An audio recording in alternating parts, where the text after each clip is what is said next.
Hey, School Zone podcast listeners. Matt coming at you from sunny Stephenville, Texas, EIEIO, as I like to call it. We've got Mr. Jamie Speirs of ABC Fundraising on today. Jamie, how's it going, man? Going great, Matt. As you can see, I'm just outside the office. Another beautiful day in California.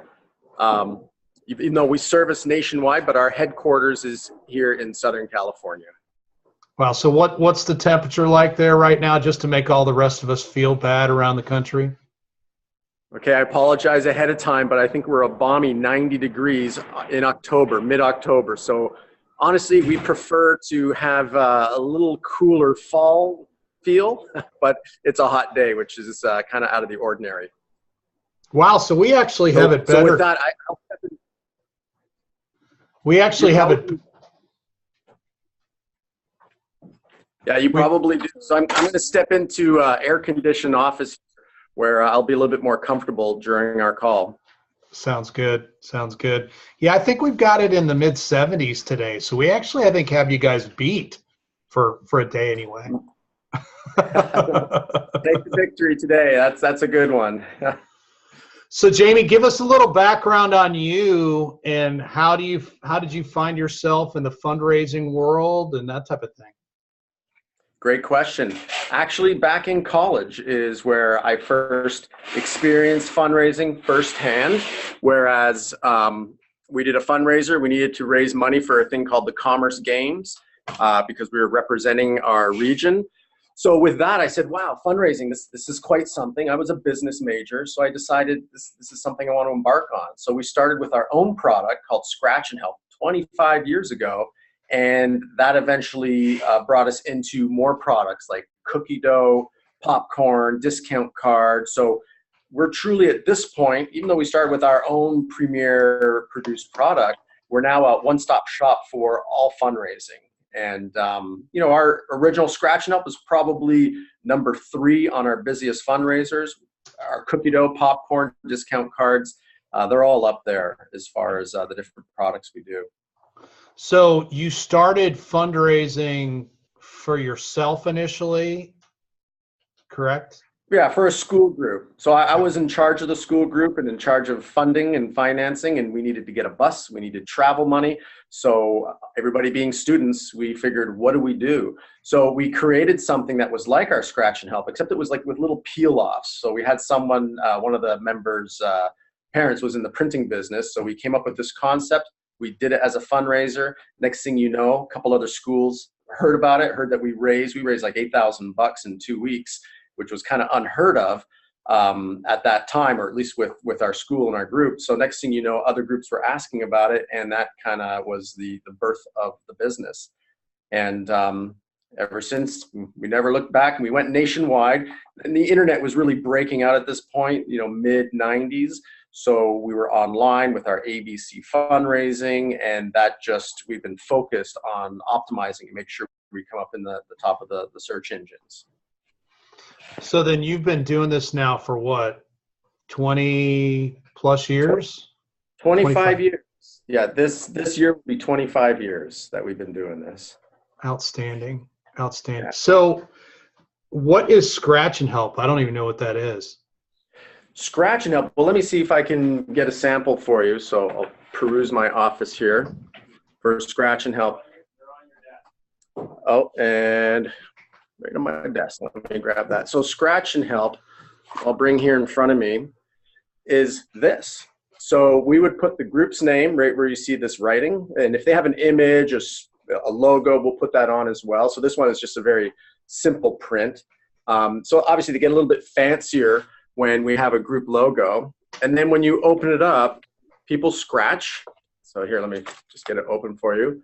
So they scratch a circle or two, they donate, and those donations range from 50 cents to $1.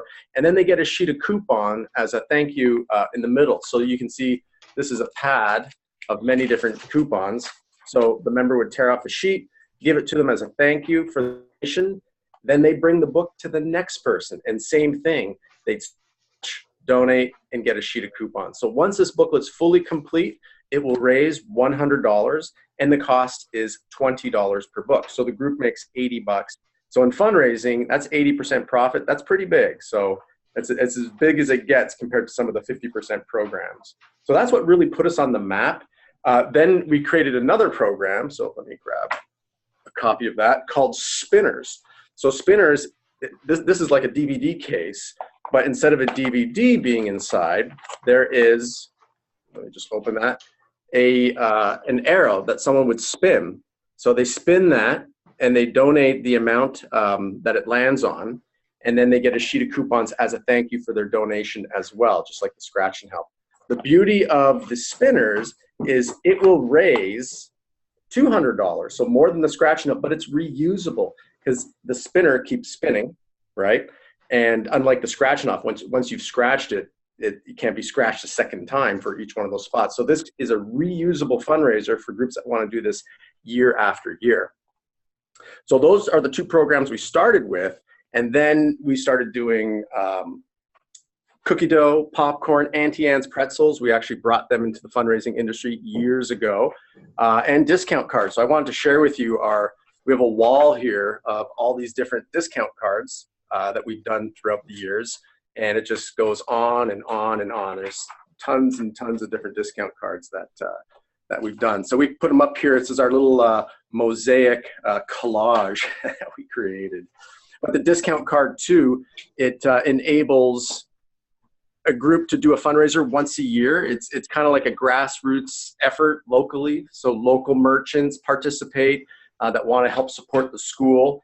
And people, once they get that discount card, they want to do that fundraiser over and over again, year after year, because customers, they get used to those savings. So they don't want to go back to the pizzeria and pay full price. They want to get that 2-for-1. So customers really build a good customer base when they sell the discount card. So where did you come up with the whole idea of the Scratch and Help, and then obviously Speirs from there? I mean, I've been in the school fundraising world for about a decade with my company, School Spirit Vending. We're kind of a supplement to a lot of the big fundraisers like you guys and other companies out there do. But I've never seen in here in Texas or anywhere in this area anything remotely close to what you guys do. Where did that all come from? So that's when we started that years back as that college project. I mean, it wasn't as fine and polished as it is today. We went from peel-offs to reveal the donation to scratch-offs. But really, yeah, that all started in 1993. So like I say, pretty much 25 years ago. And from there, word of mouth went out. And back then, internet was just on the brink. So we had a sales force. We were knocking on doors, showing it to schools.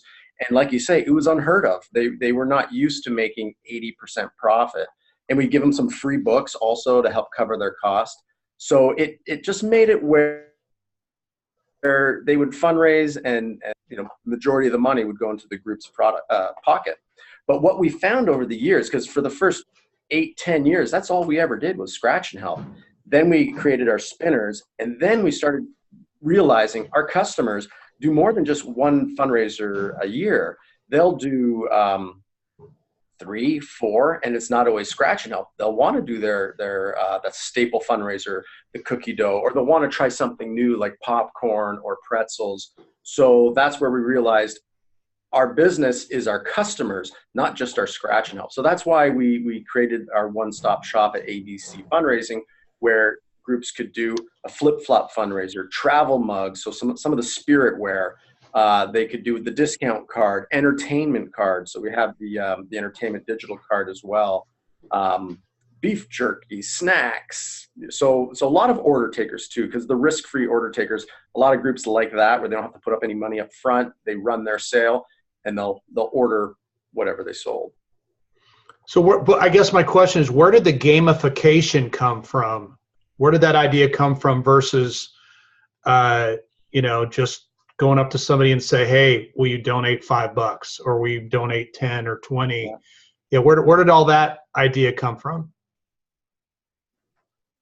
So it's kind of there's lotteries, there's game of chance, there's scratch off at the gas station. What do you win? The McDonald's Monopoly. So we just felt that instead of just asking for a pure donation, you want to give something back in return. So that's why we have the coupons, where there would be like Pizza Hut, Target, Jiffy Lube, or Subway. So a whole bunch of different merchants that are in there. So if someone donated $3, $5, well, they could save $30, $40 from the coupons themselves. Or maybe they just felt good. I'm giving a donation to this group, and I'm not buying gift wrap. I'm not getting something I might not necessarily want. And the majority of the proceeds is going to help the group, the cause. So that's kind of where we felt, instead of just asking for a pure donation, which that same group that we fundraised with did in years past and would raise $500-600, we ended up raising $8,000 with the scratch and help because we made it interactive. People wanted to scratch. They just people like scratch tickets. And here it just determined what their donation would be, and they got the thank you in return with the coupons, which we felt is a pretty key component to the donation, is getting something back as a thank you. And it gave the merchant locally the opportunity to help the local school, the local group that's in their community. So it made all round sense to have the merchants in there as well. So does the typical person who's donating, are they, scratching only once or spinning once, or do folks typically end up doing multiple times, when they're donating? That's the beauty. So they can spin or scratch twice and donate $3, $4. Or if it's the next door neighbor or grandma who knows ahead of time, I'm willing to give $10, $15, well, they would just keep scratching until they hit that amount. And then that's when they'd say, okay, I'm good. Here's my donation. So it enables the person to donate more if they want to be more generous, so to speak. So what kind of organization is an ideal candidate? Let's talk right now about your guys' bread and butter with the scratch and help and the spinners. Who do those typically work best for? Is there an age group, that type of thing that you find is optimal for those programs? Yeah, well, so starting from, let's say, youngest to oldest, the young kids, the parents would be the ones that would be working on the scratch and help. So I'm talking daycare, obviously, elementary. So our scratch and help and spinners is for the middle school, high school, youth groups at churches, sports teams where the kids are a little older, where they can take a scratch and help with them or a spinner and go see friends, family, and closest neighbors. The kids, that's cookie dough, popcorn, order takers. Is typically going to work best with those young kids. So yeah, the forte for scratch and help and spinners is 100% the older kids, adult groups, church building funds, those sort of things. But the sports teams, middle school, so grade 8 through 12, and then colleges. We had a lot of fraternities and sororities that do our fundraiser, and youth programs at the churches. And then as far as the coupons that are part of that, are they customized to the area? Are there any local businesses in those? I know there are on the discount cards. Or is it all national players, or how does that work? Discount cards definitely are custom. So where the group will send us a merchant wish list, and with that wish list, we will call all those merchants and make them a complete custom card. But the scratch and help, they either use our coupons that are turnkey, ready to go, or they would go get their own coupons. So they can customize the scratch and help, and we'll do a small print run. So we'll produce their coupon pad for them, as little as 10 scratch and help cards. We do a full custom run. So we have all the equipment, the cutters, everything right here in-house to complete that for them. But in that case, they're actually finding the companies locally, correct? Yes. Yeah. So we'll give them a merchant sheet. So they'd go get maybe 3 or 4 merchants, combine them with ours, and make their perfect coupon sheet. But I must tell you, probably 10% of our customers do that. The vast majority, 90%, will use the coupons that we already have aboard. That makes sense. Most of these folks that are running these they don't have time for that, and that's not their world, right? So why not let you guys do what you're experts at and let them focus on raising the money and then get back to whatever it is that they really do. Exactly. Yep. 100%. But yeah, that's why we make it turnkey. And within our coupons, we also have an online where they can go get dozens and dozens, if not hundreds more, depending if they're in a major metropolitan area. So it's not just 10 coupons that are on that sheet. There's one that brings them online for something called Get Real Savings. So there's a definite value for the person that's donating, but the whole premise of the Scratch and Help or the Spinners is the donation, helping the group, and the coupons being a thank you in return for the donation. So then how do, let's say an organization, school, let's say for the very first time is wanting to give this a whirl with you guys. They may not know exactly how many Scratch and Helps or Spinners that they really need. I mean, is that something where they can get whatever they want, and then you guys can always go back and provide more, or how does that typically work? Exactly. They go one per person. So each person has their own Scratch and Help that they be responsible for completing. So one per participant is typically how it goes. Do you have any kind of data on, let's say 100 people, and I know this can vary quite a bit, but of those 100, not everybody's going to get all $100 of the Scratch and Help. Do you have any idea what the typical number is that is an average that is raised per booklet or card? Good question. So probably the average is right about $75 to $80, but they can keep those books, recycle them, use them with someone that's already completed theirs and wants to raise more. So, but I'd say our average $75 to $80 per Scratch and Help book. And we sometimes have groups that are very ambitious that say we want 3 Scratch and Helps per person. We always tell them go with 1 per person, and when you need more, we will get you more. So treat us like a buffet. Come up for your first plate, and if you complete it all and you're still hungry, we're still here. You can order more. Because our turnaround, that's what's pretty crazy. Someone calls us on a Monday to place their order. We'll produce with their logo on it, ship it, and they'll have it Wednesday or Thursday in their hands ready to go. And that's if they're clear across the country. If they're closer, like zone 1, zone 2, like maybe just a few states over, they get it next day. So the turnaround is tremendous, where some other fundraisers, it takes time just to even get your brochures or to get things going, or 2-week delivery when you actually place your order. Scratch and Help is instant. And with that, it avoids someone having to go out there, collect the money, then go back and deliver. So doubling up their efforts. With Scratch and Help, it's all done there right there and then. They spin, they donate, or scratch and donate and get their coupons as a thank you in return, and they're done. That's it. So are they paying you up front for the books, or how does that work? They can, and they get free books for doing so as a bonus, or they can do a purchase order, or they can do 30 days financing. So we have many options for all different budgets and scenarios that a group has. So yeah, but if they pay up front, they'll benefit by getting additional free booklets to help them raise that much more. Is there a financial, aside from being able to raise $200 versus $100, are there any other financial reasons why to do a Scratch and Help versus a Spinner, or is it just preference based on the organization? We always say if it's your first fundraiser, do Scratch and Help because it's easier. Spinners raises twice as much, so it's going to be at least twice as hard, especially after you've exhausted your inner circle of friends, family, and neighbors.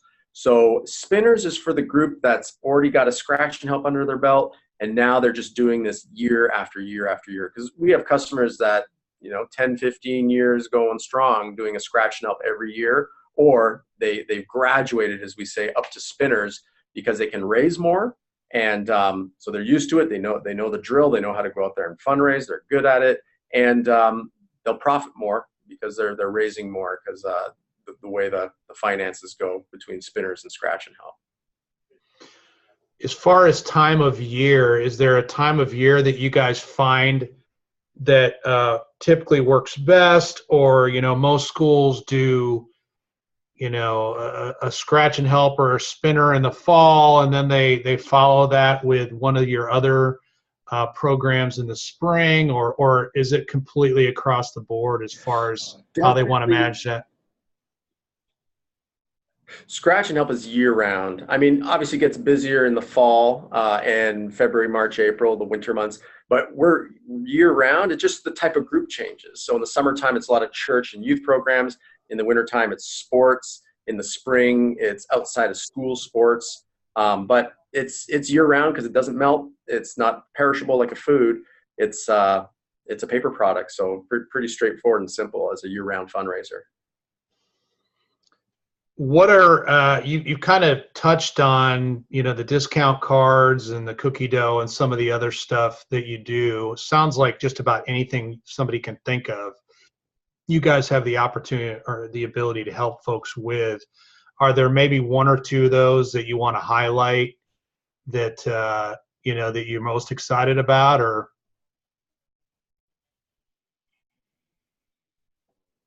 I think the discount card is one of the most exciting because it just takes on a whole look and feel, group logo on it. So it's a keepsake too for the group because it's such a beautiful card, and the quality is really high. So a year later, going in and out of someone's wallet or purse, the quality is still there. So that one's exciting. And I just have to say our most popular being popcorn and cookie dough, because those are staples in fundraising. They've been around a long time, especially the cookie dough. Popcorn is a little bit more new and exciting as a fundraiser. But yeah, the popcorn we have is amazing. It's one of our highest repeat because you can't get it in stores. So customers go back to the group saying, I want to get some more jalapeno cheddar popcorn. And it helps bring on additional fundraisers or extending that fundraiser for reorders. But yeah, those I say are the fun ones. Travel mugs too, because a lot of coffee drinkers out there, or people that want cold beverages. And the coffee mugs are top quality, stainless steel, double walled with the copper inside. So all our programs and products, either we're a producer of it and we do it ourselves, or we've vetted our supplier to be a top-notch, high quality, because we want to make sure our customers come back, not just year after year, but fundraiser after fundraiser, so month after month, to do their fundraisers. So we guarantee them the highest profit. We give them a variety of different programs that they can do, depending the time of season. Candles in the Christmas time, flower bulbs in the spring, flower bulbs in the fall for the tulips. So a lot of seasonal programs. Coffee, which I guess you could say that coffee's year round. So yeah. It's each year we try to look, we don't want to have 100 products and confuse our customers. Because there's too many choices. We like to keep it to 12 to 15 proven, amazing products, high quality, so their customers are happy and they'll want to, reorder and do the fundraiser year after year. Because the group's name is also their reputation, and their name's on the line for whatever fundraising product they're representing for their cause.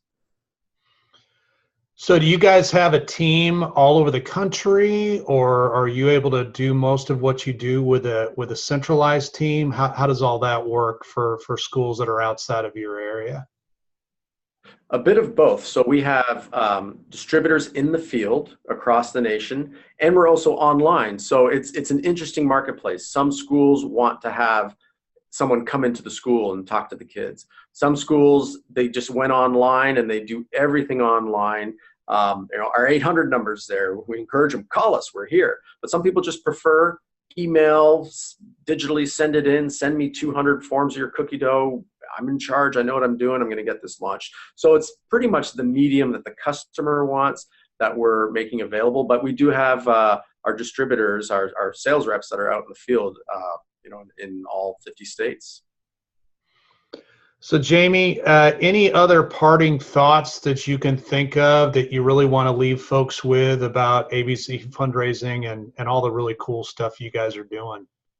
Yeah, I guess ultimately our mission is to be a one-stop shop, give quality products, make fundraising, because no one wakes up in the morning and says, you know what I want to do today? I want to fundraise. No, they want to go on the tournament. They want to travel. They want to build their church. They want to do what they're raising the money for. So what we do is try to make that whole fundraising experience straightforward, easy, but let them know the reality that fundraisers don't go sell themselves. They have to really push their members, their participants. So we help coach in that regard as well. But we really try to make the whole experience great, fun, pleasurable, profitable, and with high quality products. So that's our goals here at ABC. What's the best way for folks to reach out to you guys, Jamie, if they want more information about any of the programs you guys offer? They can get a free information package if they just simply go to abcfundraising.com. They can call our 800, speak to me or any one of our staff here. We're always standing by and ready to jump on the call and give advice and help. But yeah, it all starts with going online, getting the phone number and calling or requesting information, and we get it off to them lickety-split.